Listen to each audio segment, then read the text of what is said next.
In this tutorial, I'm going to remove the guesswork when it comes to shoulder length, longer men's hair. This look will be created using disconnected layers and a wavy blow dry to create a cool, undone finish.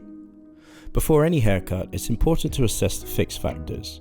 In this scenario, I'm working with balanced hairlines and a hair type that's fine in density and has been sensitized with hair color. I'm going to start by preparing the hair with shampoo and conditioner at the basin.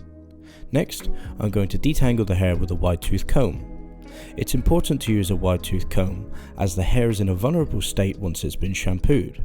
The wide teeth reduce the stress load on the hair, preventing it from stretching and breaking.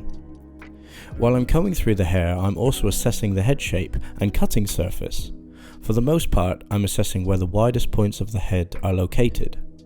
This will help guide my decision making when it comes to zone selection and cutting method. A really simple way to think about long hair is to decide what lengths, shapes and techniques you're going to use above and below the widest points of the head. I'm going to demonstrate that throughout this tutorial. First off, I'm going to divide the head directly down the center, separating side from side.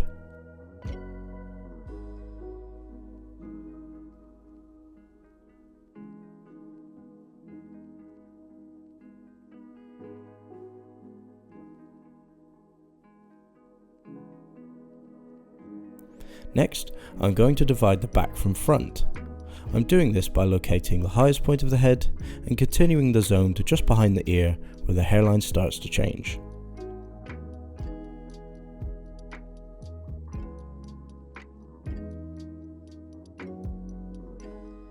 Next, I'm locating the widest point of the side of the head, which is the contour, and creating a section line roughly a comb's width above this point. This is the first example of assessing what's happening above and below the widest point of the head. It's important for me to make sure I have enough hair below the widest point of the head to ensure I retain enough density throughout the perimeter shape. I'm going to repeat on the other side and secure the top section away with a clip.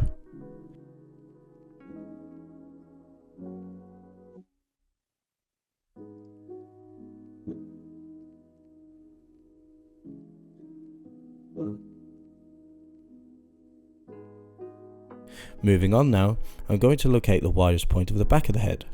One key difference here is that it's lower than the widest points on the side of the head. This means that I have to adapt my zone selection to flow with the head shape. Much like the sides, it's important for me to retain density throughout the perimeter shape, so I've opted for a round shape throughout the crown area. This does two things. It allows me to reduce density above the widest point of the head and ensure I retain density over the earline. The earline is one of the most troublesome fix factors when it comes to long hair. We often see stylists struggling with this area as the lengths can become uneven if there isn't enough density left throughout the exterior. This is because of the shape of the hairline and ineffective zone selection.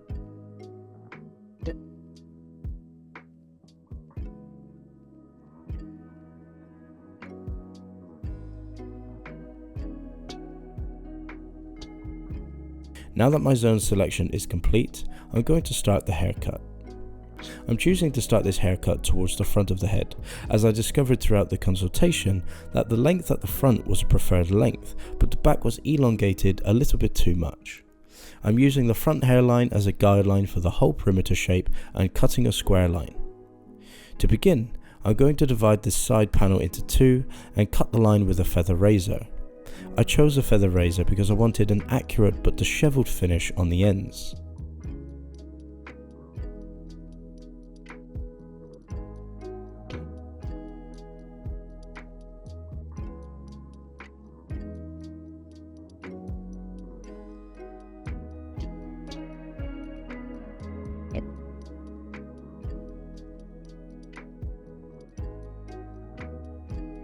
You'll also notice I'm using the back of the razor to push the hair in towards the scalp over the earline. This is again to ensure that I have enough density around the earline and don't create inconsistencies. Tension will create an inconsistency here due to the shape of the hairline over the ear and its tendency to shrink once it's dry in this area.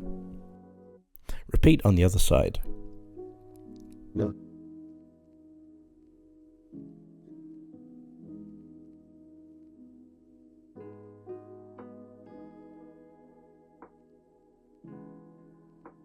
Once I'm happy with the overall balance in the side panels, I'm going to repeat this process throughout the zone in the back by splitting it into 3 sections and creating a line using the length from the sides as a guide.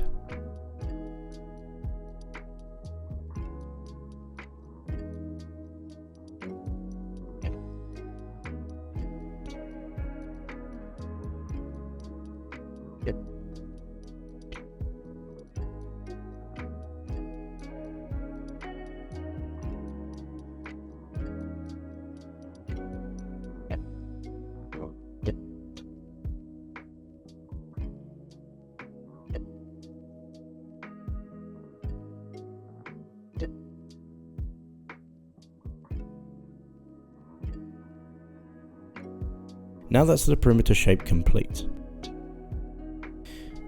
Now all I have to focus on is everything above the widest points of the head, which is where my disconnected layers are going to come into play. Before I make any final decisions, I need to choose a desired length for my layers. I'm doing this by taking a small piece of hair from the internalmost point of the head and seeing where the final length would be best suited. In this instance, I want the layers to fall within the bottom third of the overall length, so as it retains density throughout the look but also adds a small amount of movement to the overall shape. There is another reason why I chose to use a round zone in the crown area of this haircut. The shape of this zone is going to be square vertically and round horizontally. I'm going to use diagonal sections throughout this zone which will pivot around the head, reminding me to keep adjusting my body position to ensure accuracy and balance.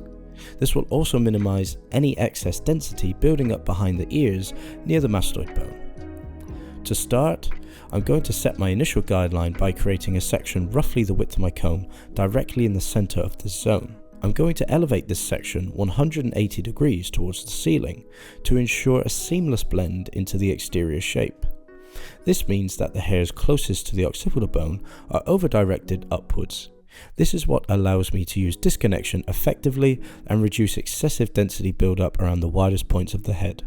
Once I'm happy with the length of my initial guideline, I will cut one side of this zone at a time using pivoting sections, which will help to keep the horizontal shape round. It's paramount that I am mindful of my body position here, taking a small step towards each new section. The diagonal lines of each new section will always tell you which direction you need to step in. On my right hand side, it's a small step forward, and on my left hand side, it's a small step backwards. I'm choosing to use a point cutting technique to cut my line, as this hair type is fine in density, and I want to reduce scissor lines as much as possible.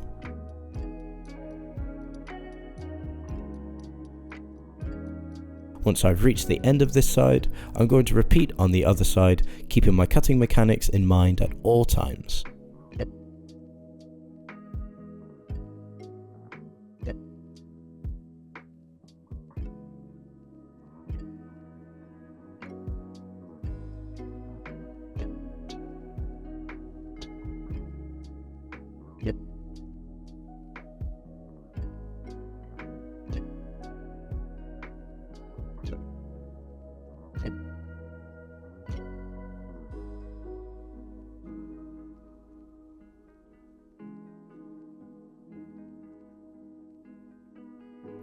That's the layering complete throughout the zones at the back. It's now time to move on to the top. For accuracy reasons, I'm going to separate the top zone into 2 and cut one side at a time using a small piece of hair from the previously cut zone as a guide. I'm choosing to cut these sections standing at the back of the head, as I feel it's more important for me to be able to see the shape on the horizontal axis, more so than the vertical axis. It also allows me to over-direct the hair as required. I want this zone to be triangular vertically and square horizontally.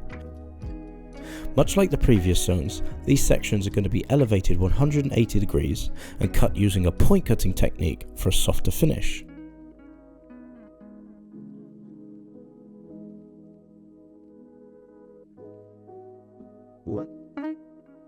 Each new section is going to be over-directed to the previous to ensure I'm creating a shallow, triangular shape towards the front hairline. I'm going to repeat this process until I reach the front hairline. For my last section here at the hairline, I'm going to overdirect the hair back towards me to ensure I leave enough density around the face, as the hairline around the front is a delicate area and can become sparse quite quickly. Once I'm happy with the overall shape and length of this side, I'm going to repeat the process on the other side.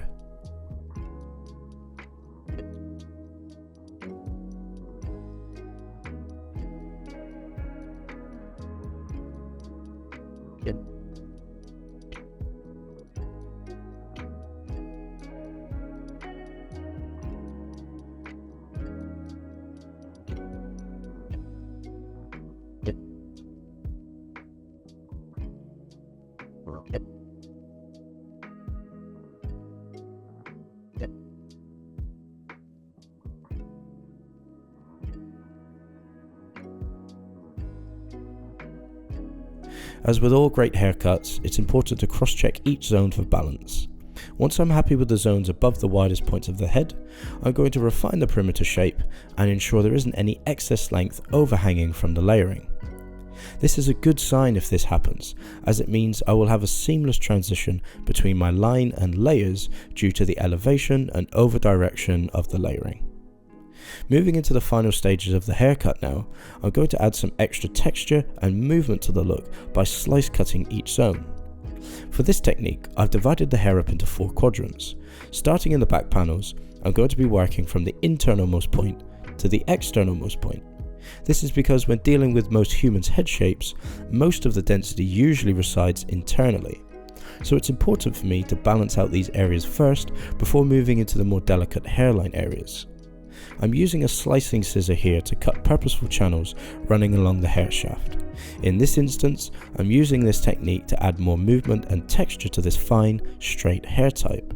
You can see here I'm working towards the end third of the overall length of the hair to ensure I don't remove excessive density. I'm going to repeat this process on all quadrants of the head, being sure to clip away each cut section. This keeps the process very organized and ensures I do not overcut any given section of hair.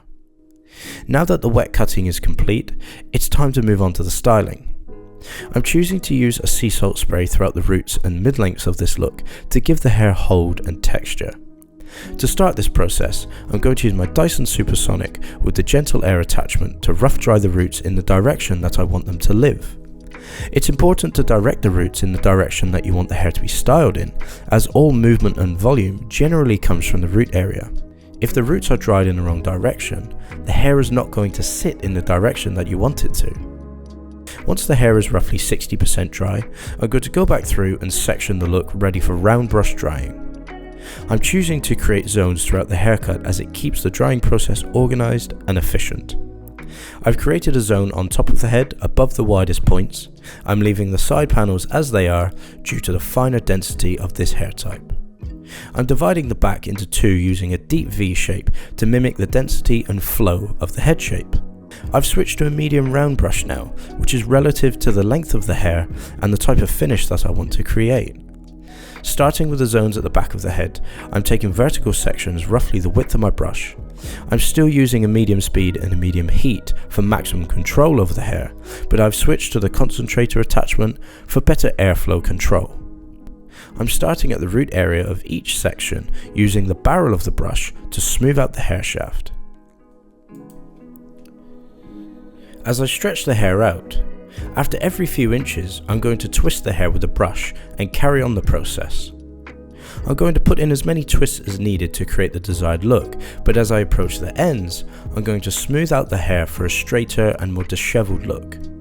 One thing to remember here is the direction of the twists on either side of the head. I'm generally aiming for each twist to move away from the face. This allows the wave to fall in a much more flattering manner. I'm going to continue this process, moving through the zones, gradually working my way up the head.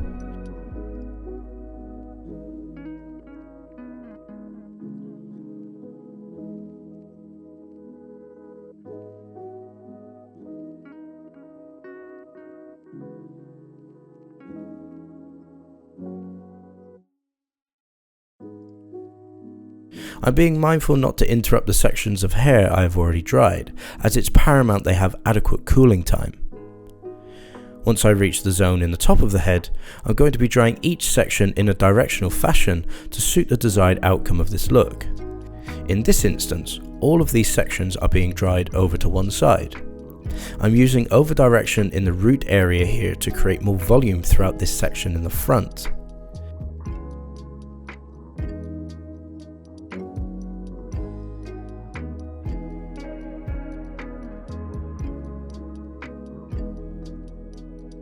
Once all sections have been dried, I will let the hair sit for a few moments to ensure that it has cooled down.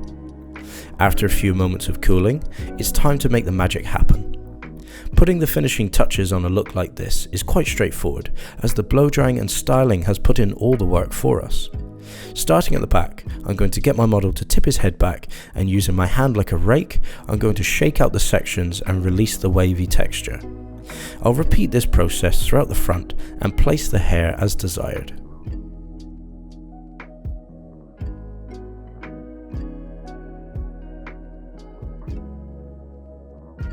Thanks for watching.